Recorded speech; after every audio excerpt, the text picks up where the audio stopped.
If you're over 60 and dealing with burning feet, numb toes, electric shock sensations, tingling, or balance problems, these aren't just strange or unavoidable parts of getting older. They arise from a biological environment in your body that has slowly shifted over many years. Most people hear that peripheral neuropathy means nerves simply wear out with age, like an old machine gradually failing. Some are told it's genetic and little can be done. The message, direct or implied, is often that the best approach is to manage the pain and expect steady worsening.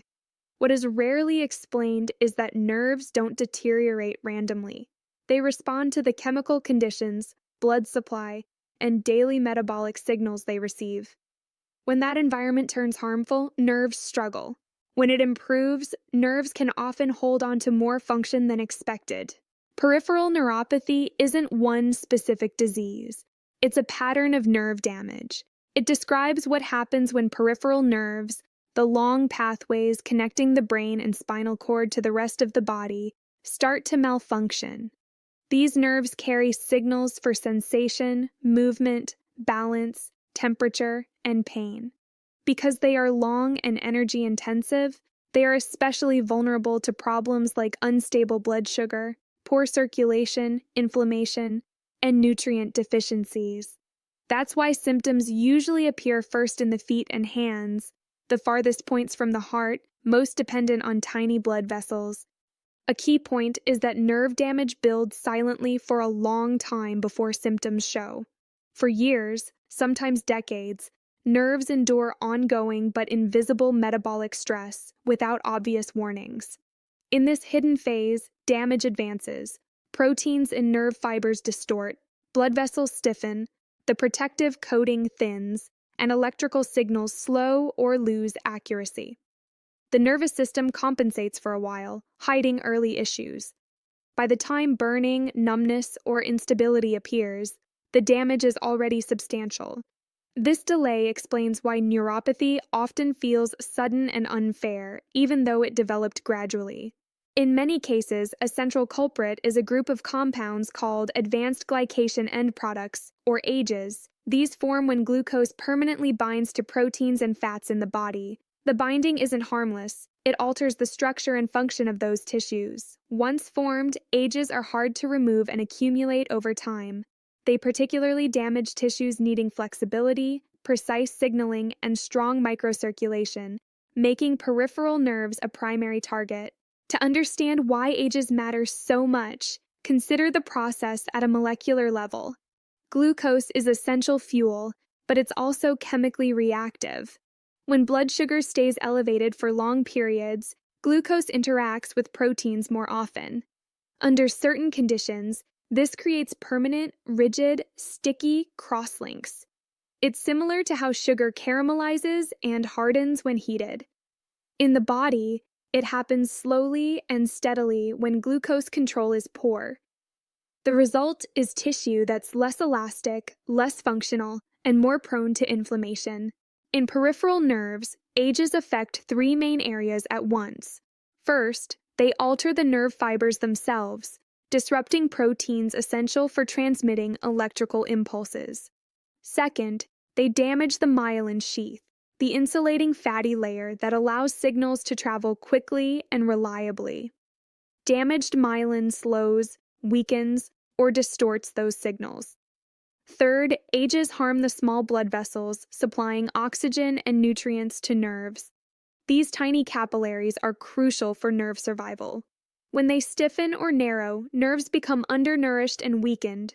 This triple effect explains the range of symptoms: burning pain from irritated, hyperactive fibers, numbness from lost signals, tingling from irregular firing, weakness from impaired muscle commands, and balance problems from unreliable sensory feedback to the brain.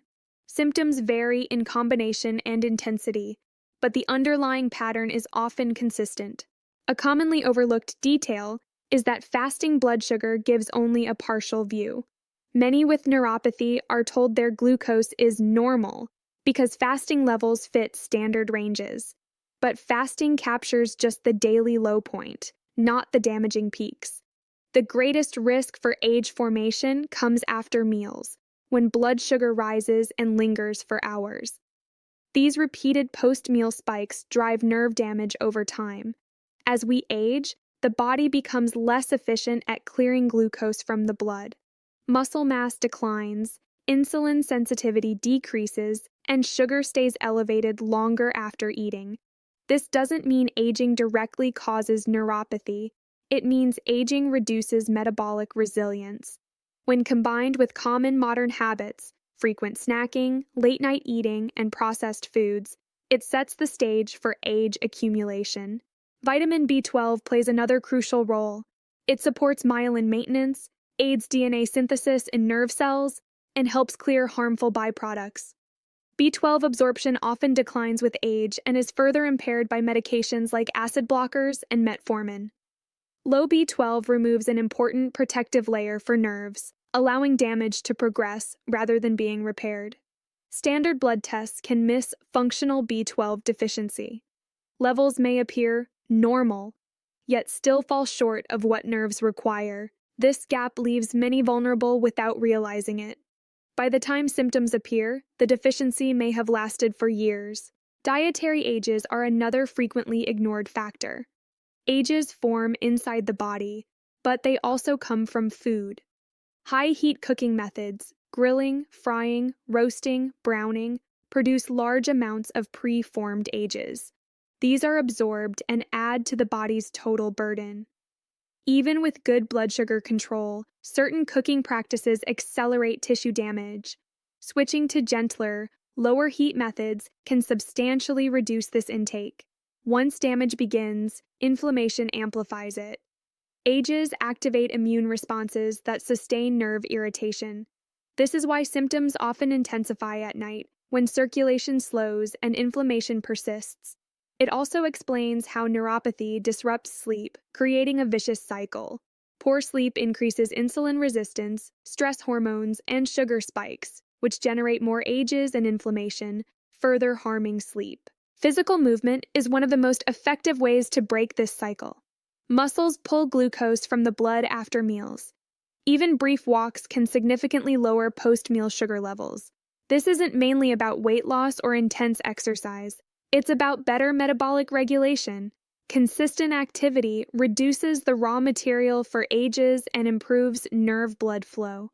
Muscle strength also plays a role. Muscle loss impairs glucose uptake. Light resistance exercises preserve muscle, support metabolism, and indirectly protect nerves. This benefit is often undervalued because it develops gradually, not immediately.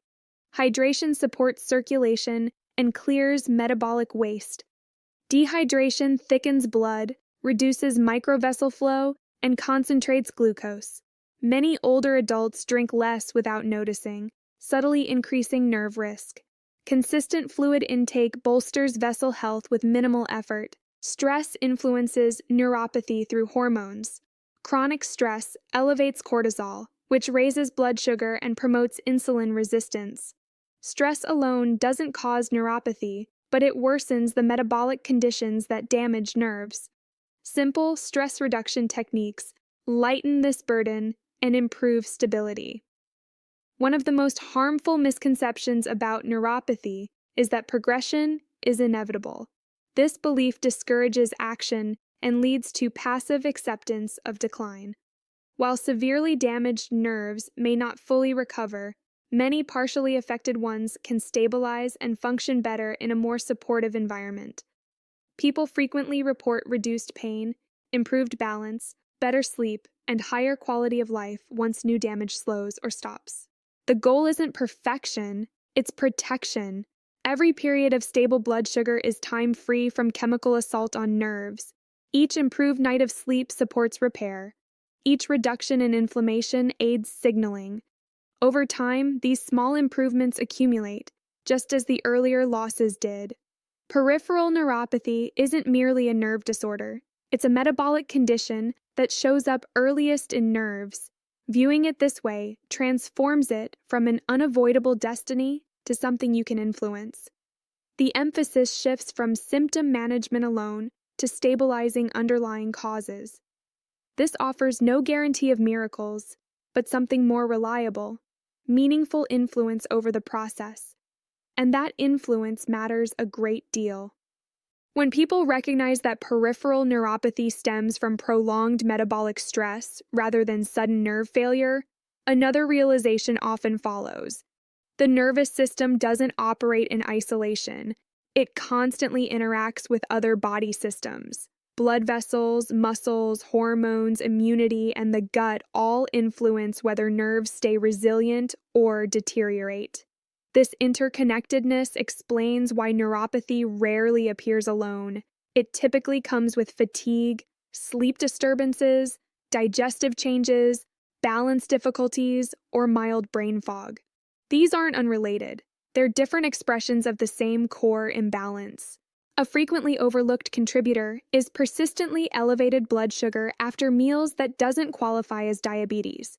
Many spend years in this gray zone, where glucose surges high and lingers after eating, yet standard tests read normal. During this period, ages build silently. Without a formal diagnosis, people assume nothing serious is being missed. But neuropathy doesn't require a label. It responds to continuous exposure. Nerves react to their surrounding chemistry, not to diagnostic thresholds. Glucose clearance depends heavily on muscle tissue. After meals, insulin signals muscles to absorb and store sugar. When muscle mass declines, this process weakens. Glucose lingers in the blood longer, prolonging glycation. This helps explain why neuropathy risk increases with age, even without weight gain. Even lean, apparently healthy individuals may have lost substantial muscle, particularly without strength training. This muscle-glucose connection also highlights why activity offers strong nerve protection, even without major diet changes. Regular short walks after meals reduce spike height and duration. Over months and years, this translates to fewer ages, lower inflammation, and better circulation. The benefit begins modestly but grows substantial. It targets the cause more directly than symptom-focused approaches. The vascular system is central as well. Nerves rely on a delicate network of small vessels highly susceptible to glycation and oxidative damage. Ages stiffen vessel walls, reduce nitric oxide, and impair necessary dilation. This causes chronic mild underoxygenation, especially in distant nerves. Feet are affected first, not because they're inherently fragile, but because they're farthest from the primary blood supply. This vascular aspect explains why symptoms often worsen in cold weather or at night, when flow naturally decreases. It also accounts for why past smoking elevates risk. Vascular damage persists and compounds metabolic injury. Inflammation threads through the entire process. AGEs activate receptors that trigger inflammatory cascades. These increase oxidative stress, impair nerve cell energy production, and worsen insulin resistance. Inflammation both results from damage and fuels more of it. This cycle explains why neuropathy can accelerate after symptoms begin, even without lifestyle changes. Sleep serves as a critical repair period. During deep sleep, inflammation decreases, insulin sensitivity improves, and growth factors support maintenance. Neuropathy that disrupts sleep shortens this recovery window. Over time, poor sleep undermines metabolic control and hastens nerve damage. This bidirectional relationship means even modest sleep improvements can yield significant benefits. Eating late at night is particularly harmful in this context. Food close to bedtime elevates sugar when insulin sensitivity is already lower. This prolongs hyperglycemia and interferes with overnight repair. Shifting the final meal earlier often enhances sleep quickly and gradually alleviates neuropathy symptoms. No new foods or medications required, just timing aligned with natural body rhythms. Gut health also affects nerves. The gut manages nutrient absorption, immune regulation, and inflammation control. Poor digestion or chronic gut irritation can reduce uptake of B vitamins, magnesium, and other essentials. It can also drive systemic inflammation. Gut issues rarely cause neuropathy on their own, but they heighten risk and slow recovery. Supporting gut function improves the overall nerve environment. Emotional factors deserve attention too. Persistent pain, worry, and fear of progression can trigger anxiety or depression. These disrupt sleep, elevate stress hormones, and reduce motivation for self-care. This creates another cycle, psychological yet profoundly physical. Breaking it requires compassion, support, and realistic expectations, not self-criticism. Not all neuropathy is metabolic. Autoimmune conditions, infections, toxins, chemotherapy, and genetic factors can damage nerves as well. Nevertheless, metabolic health influences severity and progression in those cases too. Stabilizing blood sugar, reducing inflammation, and supporting circulation benefit nerves regardless of the initial trigger. This makes metabolic strategies foundational. When people make adjustments to stabilize their metabolic environment, improvements often arrive quietly. Pain lessens somewhat, sleep improves, balance feels more reliable, temperature sensation may partially return. These changes can go unnoticed if dramatic reversals are anticipated, but they are meaningful. They indicate slowed damage and better performance in surviving nerves. Track progress over weeks and months, not days. Nerve recovery is gradual. Metabolic shifts take time. Fluctuations are normal. A difficult day doesn't undo progress. Focusing on longer-term trends provides the accurate view and prevents discouragement. In advanced neuropathy, the primary aim is preserving remaining function. Halting further loss dramatically enhances daily life. Reduced pain, better sleep, and greater stability promote independence. These improvements matter greatly, even without complete sensation restoration. Medical care remains essential.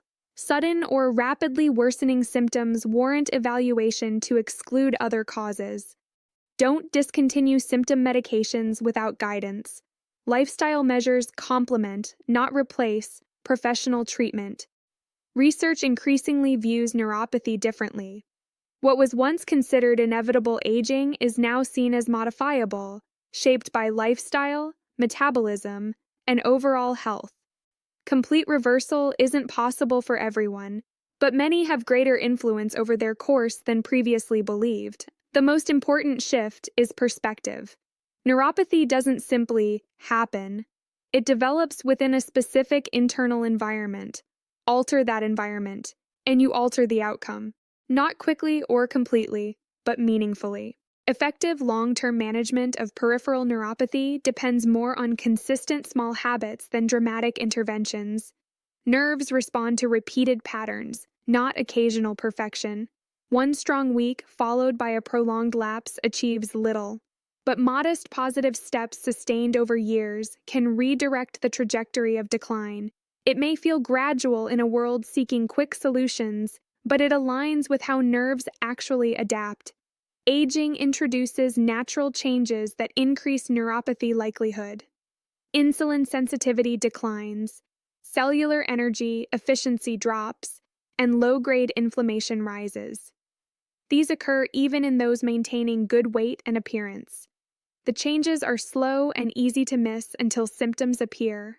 Recognizing this reframes neuropathy as the gradual accumulation of small shifts over decades. Aging also weakens nerve-muscle connections. Motor nerves gradually withdraw from muscle fibers, leaving some under-innervated.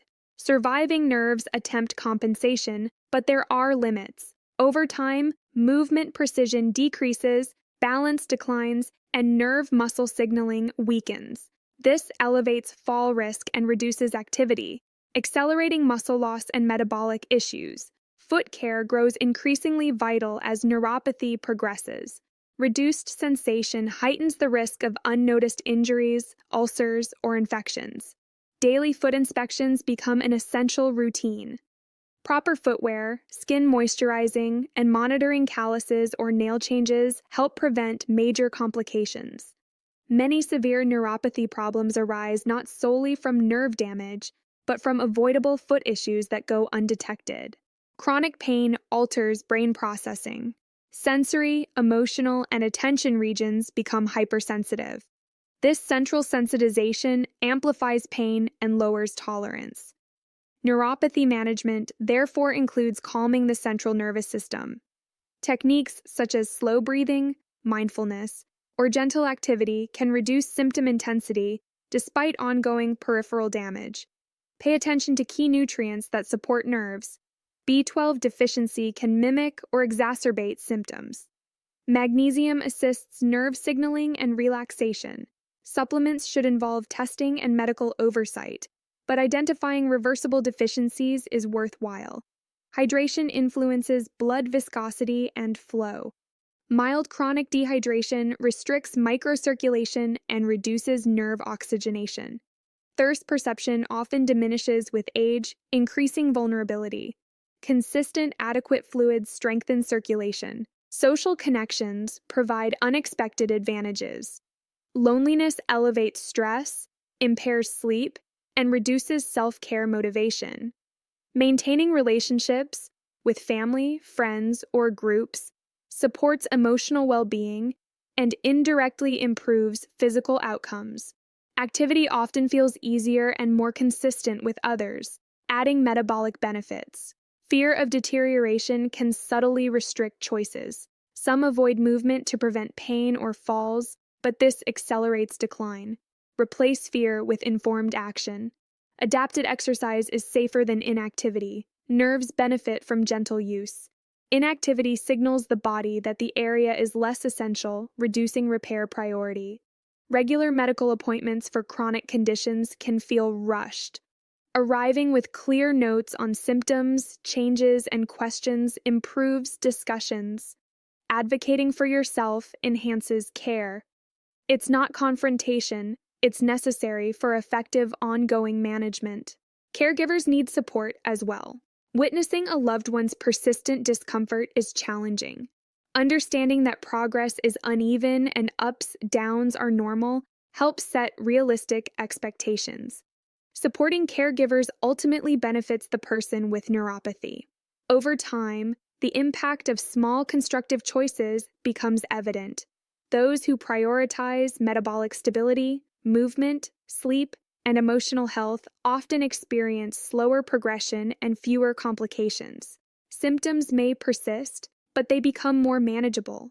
Life remains active and meaningful rather than restricted. The most powerful concept is this: neuropathy is a condition, not your identity. You are a person with history, relationships, abilities, and aspirations. Holding this perspective prevents the condition from dominating life more than necessary. B vitamin status deserves early focus. Routine monitoring of B12, folate, and B6, particularly after age 50 or with medications like metformin or acid suppressors, can detect deficiencies before nerve health suffers. Early correction, via diet, sublingual forms, or injections when appropriate, reinforces myelin preservation and repair that bolster nerve resilience. Hydration, sleep, and stress management form key preventive foundations. Sufficient daily water keeps blood thin and microcirculation effective. Consistent quality sleep safeguards the nightly repair phase when inflammation decreases and insulin sensitivity improves. Simple stress reduction practices, deep breathing, short walks, time in nature, prevent sustained cortisol increases that drive glucose elevation and insulin resistance. For families, prevention benefits everyone. Many nerve protective habits also lower risks for heart disease, cognitive decline, type 2 diabetes, and other age-related issues. When older family members model earlier meals, regular movement, gentler cooking, and nutrient awareness, younger generations adopt them naturally. Children and grandchildren learn that metabolic health is built daily, not lost later. Conversations about neuropathy can move from frightening warnings, "Don't let this happen," to practical, encouraging guidance. Here's what I wish I'd started earlier. Sharing simple adjustments, like family walks after dinner or milder cooking methods, makes prevention feel approachable, not intimidating. Screening is important too. Regular monitoring of fasting glucose, HbA1c, and, if feasible, post-meal patterns can identify early metabolic shifts.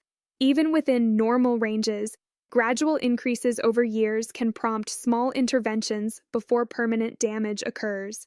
Inquiring about B12 and other nerve-supportive nutrients during checkups is another straightforward preventive step. One of the strongest preventive mindsets is curiosity rather than resignation. Instead of assuming nerves just fail with age, those who remain curious about how daily choices affect the body make more protective decisions. They notice how specific foods, late eating, or habits influence energy, sleep, or subtle foot sensations. That awareness drives incremental improvements long before symptoms demand attention. Prevention isn't flawless execution or zero decline. It's accumulating small protective factors year after year so the downward slope flattens considerably.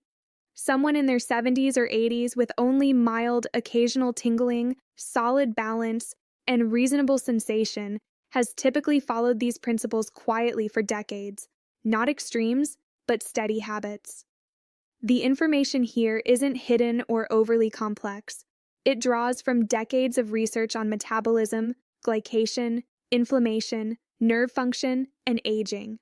What's often lacking is a clear, practical explanation of how these elements connect, especially for those over 60 experiencing symptoms or supporting loved ones. Peripheral neuropathy doesn't have to be a mysterious or unstoppable verdict.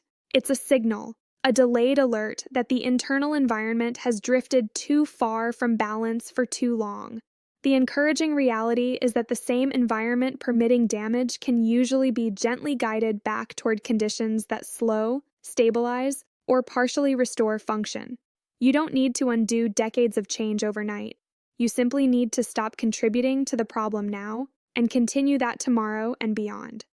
Each hour of balanced blood sugar, each gentle walk, each improved night of sleep, each reduction in inflammation is a small vote for nerve preservation. Over months and years, those votes accumulate.